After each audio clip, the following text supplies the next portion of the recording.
تو میں پروگرام کا باقاعدہ آغاز کرتے ہوئے محترم جناب طالب محسن صاحب کو دعوت دوں گا کہ وہ آئیں اور فہم کلام سے متعلق اہل تصوف کی آراء سے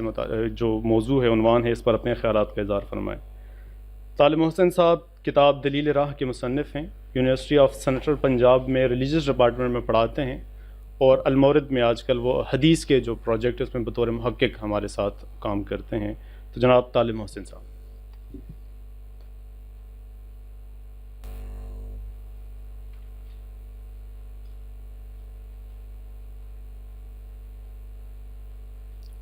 بسم اللہ الرحمن الرحیم۔ صوفیہ کے ساتھ یہی ہونا چاہیے جو اس صوفی کے ساتھ کیا گیا ہے کہ اگرچہ میں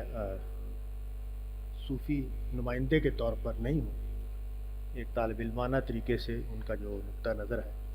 بلکہ ان کا نقطہ نظر نہیں ہے، ان کے بارے میں ان کے کام سے جو لوگوں نے چیزیں سمجھی ہیں اس کو بیان کروں گا۔ لیکن اس سے پہلے خود میرا جو علمی سفر ہے، 30-35 سال ہو گئے ہیں پڑھنے پڑھانے سے، اور خاص طور پر جو دینی مباحث ہیں تفسیر کے، فقہ کے، ان سے جو واسطہ رہا ہے، تو یہ بڑا بنیادی اور بڑا مرکزی سوال ہے کہ متن سے ہم نے جو کچھ سمجھا ہے، جو کچھ اخذ کیا ہے، اس کا متن کے ساتھ کیا ریلیشن شپ ہے؟ کیا وہ قطعی ہے؟ کیا متن وہی مراد لے رہا تھا جو ہم نے اس سے اخذ کیا ہے، یا یہ ہماری انڈرسٹینڈنگ ہے، مراد متکلم کچھ اور بھی ہو سکتی ہے یا ہے؟ اور ہمارے ہاں چونکہ فقہ میں بھی اختلافات ہیں متن کی تعبیر کے حوالے سے، اور پھر تفسیر میں بھی اختلافات کی ایک دنیا ہے، تو ایک بڑا مبحث ہے یہ کہ لفظ کا معنی کے ساتھ جو ریلیشن شپ ہے وہ کیا ہے، کس نوعیت کا ہے۔ اور ہمارا جو مطلب فکر ہے جس سے میرا تعلق ہے، محترم غامدی صاحب وہ اس کے قائل ہے کہ لفظ اور معنی کا جو رشتہ ہے، دلالت الفاظ وہ قطعی ہوتی ہے۔ تو بنیادی طور پر اگر صوفیہ کے حوالے سے بات کی جائے تو صوفیہ کوئی مفسرین نہیں ہوتے، یعنی اگرچہ ایسی تفسیریں موجود ہیں اور بہت زیادہ ہیں، بڑی تعداد میں ہیں، کہ جو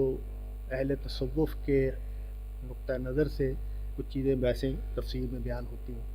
ہمارے ہندوستان میں اشرف علی تھانوی صاحب کا جو کام ہے تفسیر کا، اس میں بہت ساری چیزیں اس نوعیت کی ہیں، اور پرانے لوگوں کے ہاں بھی اس طرح کی چیزیں ہیں۔ تو متن، قرآن مجید کا متن کا یا کوئی بھی متن، اس کو جب ہم پڑھتے ہیں تو ہمارا اس کے ساتھ ریلیشن شپ کیا ہے؟ اس میں جو سب سے بنیادی بات ہے وہ قاری ہے، ریڈر ہے جو قرآن مجید کو پڑھ رہا ہے۔ وہ ریڈر کس اینگل سے چیزوں کو دیکھنا چاہتا ہے، اس کا اپنا زاویہ نظر کیا ہے، اس کا اپنا ماحصل کیا ہے۔ کیونکہ میں جب کسی بھی چیز کو دیکھتا ہوں تو میری شخصیت اس میں پوری طرح کار فرما ہوتی ہے، یعنی میری شخصیت کے بغیر میں اس کو نظر انداز کر کے یا اس سے بلند ہو کر میرے لیے کسی بھی چیز کو دیکھنا تقریباً ناممکن ہے۔ کہیں کبھی لمحات کے لیے شاید میں اپنی ذات سے، اپنے تعصبات سے، اپنے علائق سے بلند ہو کے کوئی چیز شاید دیکھ لوں، لیکن عام طور پر میں انہی میں رہ کے چیزوں کو دیکھتا ہوں۔ تو صوفی حضرات جو ہیں ان کا ایک پورا رنگ ہے، ایک انداز زندگی ہے، ایک ان کا مذہب کے ساتھ بھی ایک خاص طریقے سے تعلق بنا ہے۔ چنانچہ وہ جب قرآن مجید کے متن کو دیکھتے ہیں تو وہاں بھی وہی زاویہ ہے۔ جو تفسیر جس کو ہم صوفیانہ تفسیر کہتے ہیں، اس کے لیے دو الفاظ ہمارے ہاں، اور لفظ بھی ہیں لیکن جو زیادہ نمایاں لفظ ہیں یا مشہور لفظ ہیں وہ ہیں تفسیر اشاری یا اعتباری تفسیر۔ تو اعتبار کا مطلب کیا ہوتا ہے، اس کو پہلے سادگی سے ہم سمجھ لیتے ہیں کہ مثال کے طور پر لائے ہیں بزم ناز سے یار خبر الگ الگ۔ تو اب بزم ناز اردو شاعری میں اس کا ایک مطلب ہے، اور وہاں سے جو اخبار آ رہی ہیں یا جو وہاں سے جو خبریں آ رہی ہیں اس کا مطلب بھی ایک بنتا ہے، یعنی شاعرانہ روایت میں، شعری روایت میں اس لائن کا مطلب کچھ اور ہے۔ لیکن ہم اب کسی بھی مجلس کے حوالے، کسی سیاسی مجلس کے حوالے سے اس کا اطلاق کر دیتے ہیں، بول دیتے ہیں کہ جب وہاں سے مختلف قسم کی خبریں ہمیں ملتی ہیں، کسی بھی مجلس سے، کوئی علمی مجلس ہے، کوئی سیاسی مجلس ہے، کوئی فیملی کا کوئی پروگرام ہے تو وہاں سے جو اطلاعات آ رہی ہیں تو ہم اس لائن کو اس کے اوپر اپلائی کرتے. تو یہ اعتباری اپلیکیشن، یہ اعتبار ہے، اس کا مطلب زیر بحث ہی نہیں ہے کہ ہم شعر کو اس کے مطلب کے لحاظ سے وہاں استعمال نہیں کر رہے، بلکہ اس اعتبار سے استعمال کر رہے ہیں کہ اس کا ایک پہلو، ایک مناسبت سے وہ یہاں بھی اپلائی ہو رہا ہے، اور وہ ہے مختلف خبریں آنا. تو اسی طرح کے کچھ احساسات یا کچھ اطلاقات ہیں کہ جس کی مثالیں ہمیں اہل تصوف کے ہاں ملتی ہیں، جس کو وہ اعتبار کے لفظ سے یا اشاری کے لفظ سے بیان کرتے ہیں. ہماری علمی روایت میں اس پر بہت بحثیں ہیں، کیونکہ ہمارے ہاں 3 بڑے اسکول بنتے ہیں تفسیر کے. ایک تفسیر کا جو اسلوب ہے یا مکتب ہے وہ ہے کہ جو احادیث کی روشنی میں، آثار کی روشنی میں، صحابہ کے اقوال کی روشنی میں، نبی صلی اللہ علیہ وسلم کے ارشادات کی روشنی میں، یا قرآن مجید ہی کے ایک آیت کو اس کی دوسری آیات کی روشنی میں سمجھنے کا جو عمل ہے اس پر کیے جاتے ہیں. تو یہ جو اس کو ہم معصور تفسیر یا حدیث کی روشنی میں یا روایت کی روشنی میں تفسیر کا عنوان سے بیان کرتے ہیں. دوسرا یہ ہے کہ ہم لغت اور نحو اور سیاق و سباق کی روشنی میں چیزوں کو طے کریں، آیت کے معنی طے کریں، مفہوم طے کریں، اس کو ایک در و بست میں رکھ کے دیکھیں قرآن مجید کے اپنے اندر. تو اس کو آپ عقلی تفسیر کہہ لیں، اس کو تفسیر بالرائے کہہ لیں، اس کو آپ پلین تفسیر کہہ لیں، سادگی سے متن کو سمجھنے کا جو سادہ اسلوب ہے اس پر کہہ لیں. اس کے لیے کئی الفاظ ہمارے ہاں استعمال کیے جاتے ہیں. تو ایک طریقہ یہ ہے. تیسرا طریقہ جو ہے اس کو ایک پورا مکتب کے طور پر مانا جاتا ہے کہ وہ تفسیر اشاری ہے. اور تفسیر اشاری میں مراد یہ اس کا مطلب، اصل مطلب کیا ہے کہ لفظ سے کوئی معنی طے نہیں کیے جا رہے، جیسے کہ عام طور پر ہوتا ہے کہ قرآن مجید کی کوئی آیت پڑھی، ہم نے یہ گفتگو کی کہ اس کے لغوی لفظ کے معنی یہ ہیں، در و بست یہ تقاضا کرتا ہے، سیاق و سباق یہ تقاضا کرتا ہے. یہ وہاں زیر بحث ہی نہیں ہے. وہاں یہ زیر بحث ہے کہ پڑھنے والے کے ذہن پر، یہ پڑھنے والے کے قلب پر اس وقت ایک کیفیت، ایک تاثر طاری ہوا ہے اور وہ اس نے بیان کر دیا. یہ تفسیر اشاری ہے یا یہ تفسیر اعتباری ہے. اور وہ یہ کہتے ہیں کہ یہ جو کیفیت ہے یا یہ حالت ہے، یہ حالت طاری ہی اس پر ہوگی اور انکشاف یا کشف اسی پر ہوگا جس نے اپنے دل کو پاکیزہ بنا لیا ہے، جس نے اپنے آپ کو اس قابل کر لیا ہے کہ اس پر خدا کے انوار یا خدا کی عطا اس پر آئے، اور وہاں سے وہ ایک ایسی بات کہے کہ جو اس لفظوں سے معنی کے اعتبار سے متعلق نہیں ہے، لیکن ایک کیف کے اعتبار سے، ایک سرشاری کے اعتبار سے، ایک کیفیت کے اعتبار سے وہ متعلق ہے اور وہ اس کو بیان کر رہے ہیں. اس میں بڑی مضحکہ خیز چیزیں بھی ہیں کہ جو ہمارے ہاں بیان کی جاتی ہیں. مثلا یہ کہ ایک بڑی مشہور بات ہے کہ ختم اللہ علی قلوبہم. اب یہ اس کا مطلب یہ ہے کہ اللہ تعالیٰ نے دلوں پر مہر لگا دی، اب یہ بندہ ہدایت قبول نہیں کر سکتا. تو اس کی یہ تفسیر کی کسی اسی طرح کے سوچنے والے یا اس رنگ کے آدمی نے. اس کا مطلب یہ ہے کہ اللہ نے اپنی محبت ڈال کے اس کے اوپر دل کو بند کر دیا ہے، اب نہ اس محبت میں کوئی کمی ہو سکتی ہے، نہ اس میں کوئی اضافہ ہو سکتا ہے. تو یہ ختم اللہ علی قلوبہم کا مطلب یہ ہے. اس طرح کی بہت ساری مثالیں ہیں جو ہمیں ملتی ہیں. میں اس میں زیادہ تفصیل میں نہیں جاؤں گا کیونکہ 15-20 منٹ میں مجھے کام کرنا ہے. تو اس میں معقول چیزیں بھی ہیں، جس میں ہمارے اشرف علی تھانوی صاحب کی جو چیزیں ہیں وہ کافی مناسب سی لگتی ہیں. مطلب وہی ہے، یہ نہیں ہے کہ وہ الفاظ کا مطلب ہے، الفاظ سے وہ مراد ہے، یہ مراد نہیں ہے. لیکن یہاں میں ایک بات عرض کر دوں کہ یہ جو متن ہے، کوئی بھی متن، کوئی بھی ٹیکسٹ، اس پہ جب ہم قاری کو شامل کریں گے، قاری کی انٹری ہوگی، قاری کیسے دیکھتا ہے چیزوں کو، وہ کیسے ان کو سمجھتا ہے، اس کے اپنے مقاصد کیا ہیں کسی متن کے ساتھ جب وہ وابستہ ہوتا ہے. تو مثال کے طور پر ایک فقیہ جو ہے وہ جب متن کے ساتھ وابستہ ہوگا تو وہ قانون کی سے متعلق آیات اور انہی کے مباحث اور انہی کے پہلو، اور وہ یہ دیکھے گا کہ قانون کے مقاصد کیا ہیں، اہداف کیا ہیں، اور قرآن مجید سے کیا کہاں پہنچانا چاہتا ہے، قرآن مجید کا مقصد کیا ہے.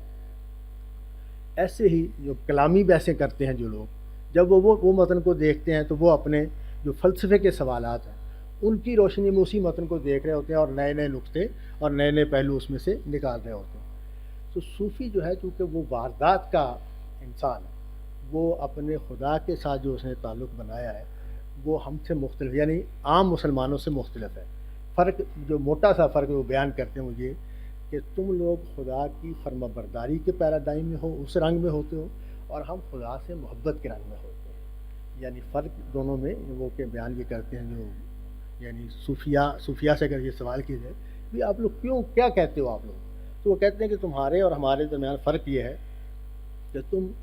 حاکم اور محکوم کے ریلیشن شپ میں ہو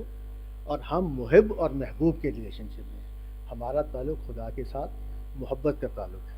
چنانچہ جب وہ قرآن مجید کے متن کو دیکھتے ہیں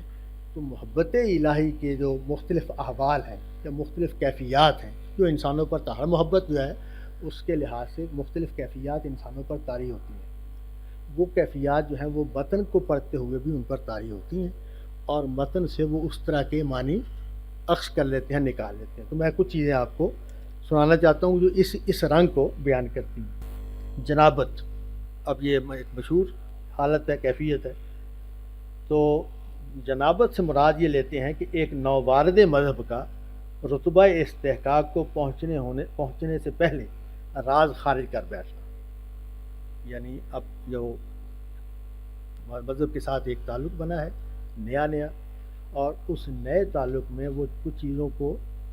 ایبزارب نہیں کر سکا پوری طرح، کچھ چیزیں اس نے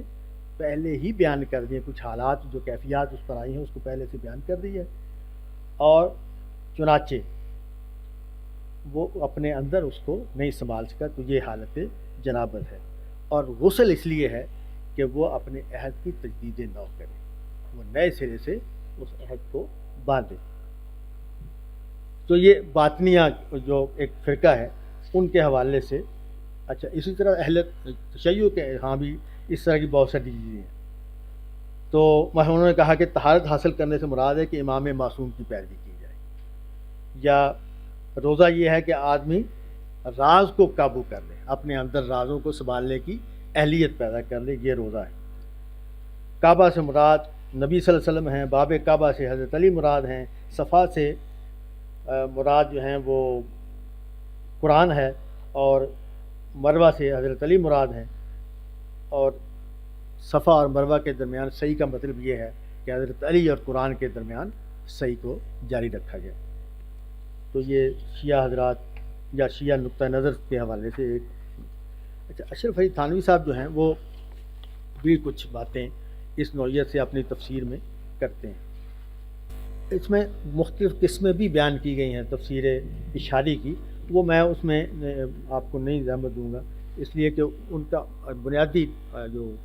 رنگ ہے ان کا وہ بیان کرنا پیش نظر ہے.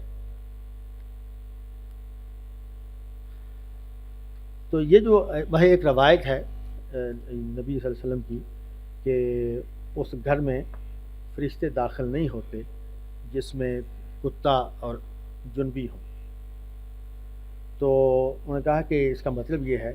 کہ ایمان کے حقائق اس دل میں داخل نہیں ہوتے جس میں گمانڈ یا حسد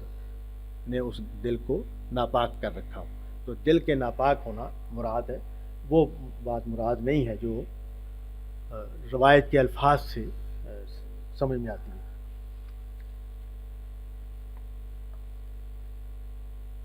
اب میں اشرف علی تھانوی صاحب کی بات کر رہا تھا کہ ان کا تو ایک تفسیر میں عرض کرتا ہوں ان کی.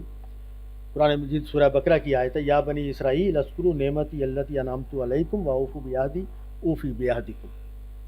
کہ اے بنی اسرائیل میری اس نعمت کو یاد کرو جو میں تمہارے اوپر کی ہے، اور میرے عہد کو پورا کرو، میں اپنے عہد کو پورا کروں. تو تھانوی صاحب نے اوفوا بعہدی کے اوپر لکھا ہے کہ مراتب وفا میں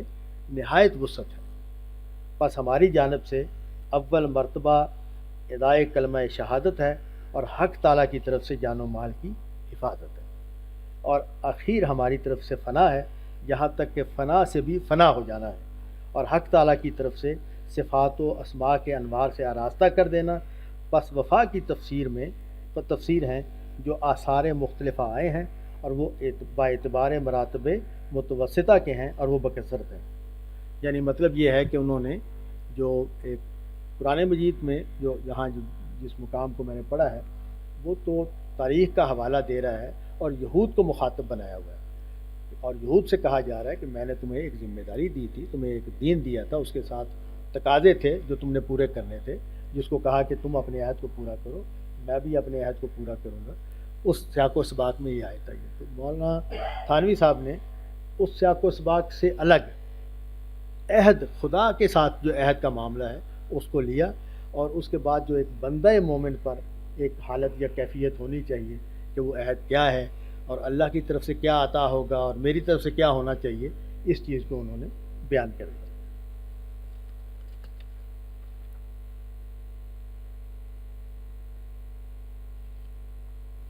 ایک آیت ہے وَمَن یرغب عن ملت ابراہیم الا من صفح نفسہ، کہ وہی آدمی ملت ابراہیم یا ابراہیم علیہ السلام کے طریقے سے ہٹے گا، گریز کرے گا، جو اپنے نفس میں ذہانت پر نہیں ہے، عقل پر نہیں ہے، جو حماقت میں مبتلا ہے۔ تو انہوں نے اشرف صلی تھانوی صاحب نے کہا کہ اس سے جو صوفیہ کا نقطہ ہے وہ ثابت ہو جاتا ہے کہ من عرف نفسہ فقط عرف ربہ، کہ جس نے اپنے آپ کو جان لیا اس نے اپنے رب کو جان لیا، چونکہ انہوں نے اپنے نفس کو نہیں جانا۔ من صفیہ نفسہ کا مطلب انہوں نے یہ کر دیا کہ انہوں نے چونکہ اپنے نفس کو نہیں سمجھا، اس لیے یہ ملت ابراہیمی سے گریزہ ہو گئے۔ تو انہوں نے، اب ظاہر ہے یہ وہاں اسلام کی دعوت زیر بحث ہے،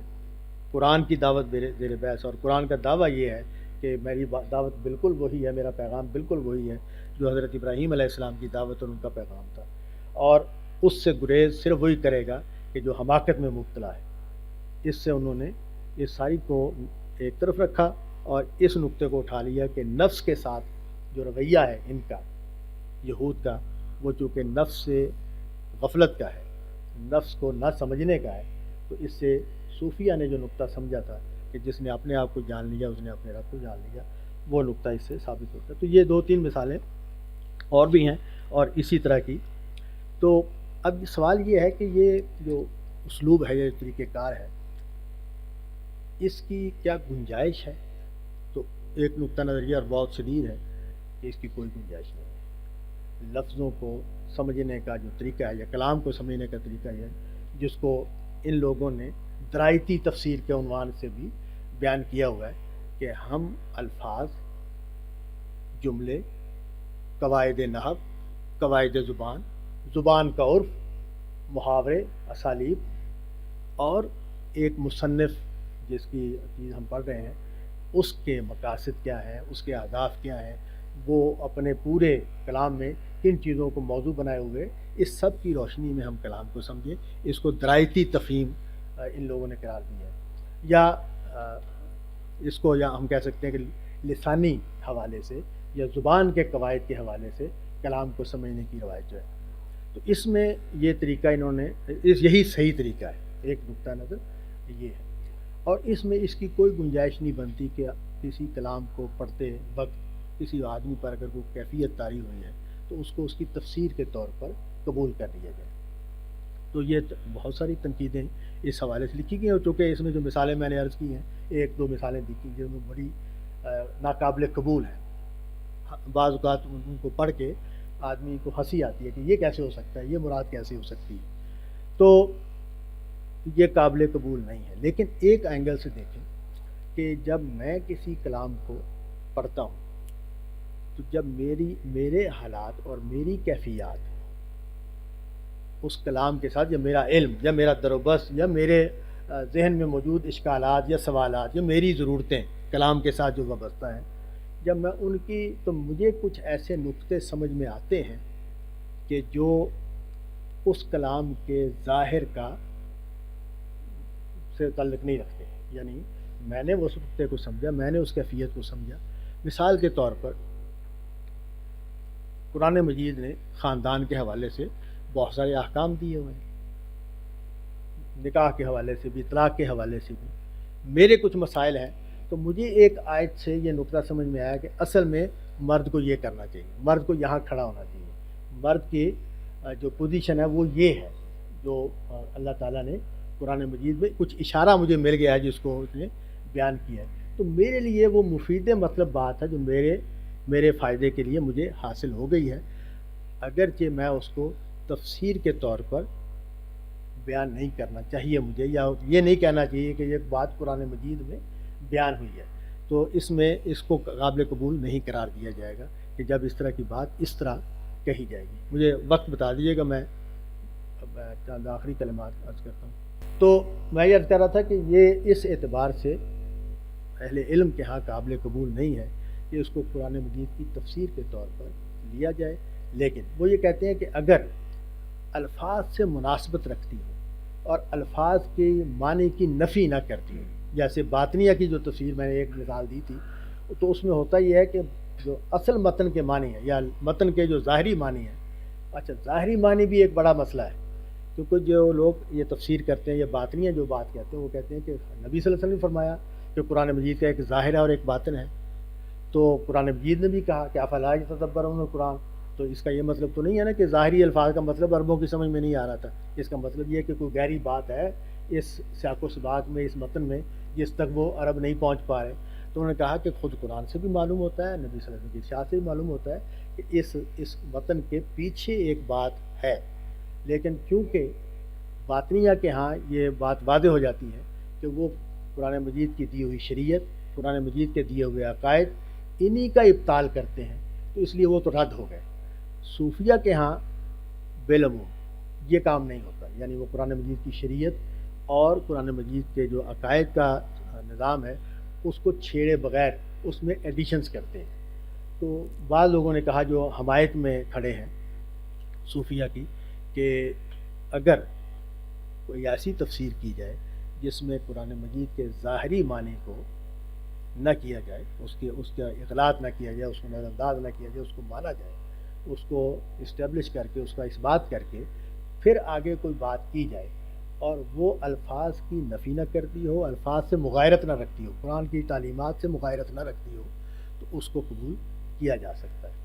لیکن مسئلہ پھر وہی ہے کہ کیا وہ تفسیر ہے،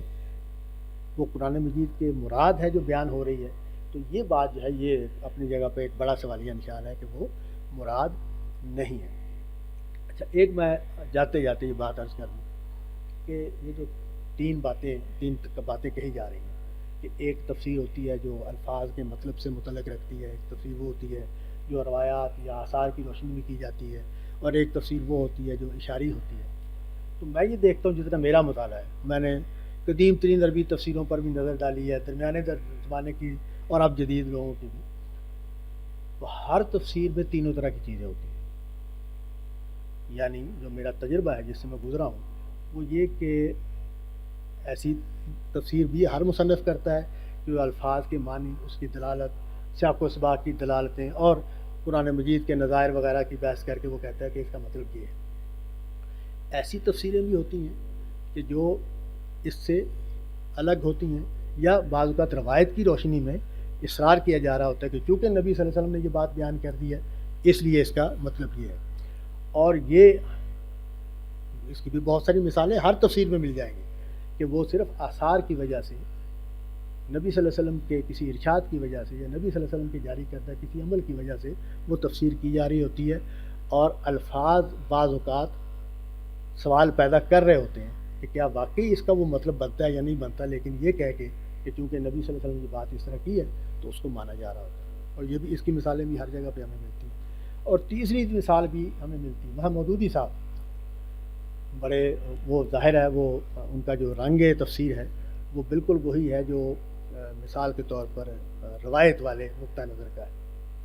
کہ وہ عام طور پر جو چیزیں روایات میں آ گئی ہیں، علماء کے ہاں طے ہو گئی ہیں، انہی کو بیان کر رہے ہوتے ہیں، جہاں ان کا جو اپنا ان کی اپروچ ہے دین کے حوالے سے،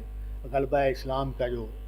وہاں وہ اپنی بات بھی بیان کرتے ہیں، لیکن عام طور پر فقہ کی بحثوں میں، احکام کی بحثوں میں، اور اسی طرح دوسرے مباحث میں بھی وہ عام طور پر روایات اور آثار اور اس طرح کی چیزوں کی روشنی میں تفسیر کرتے ہیں۔ تو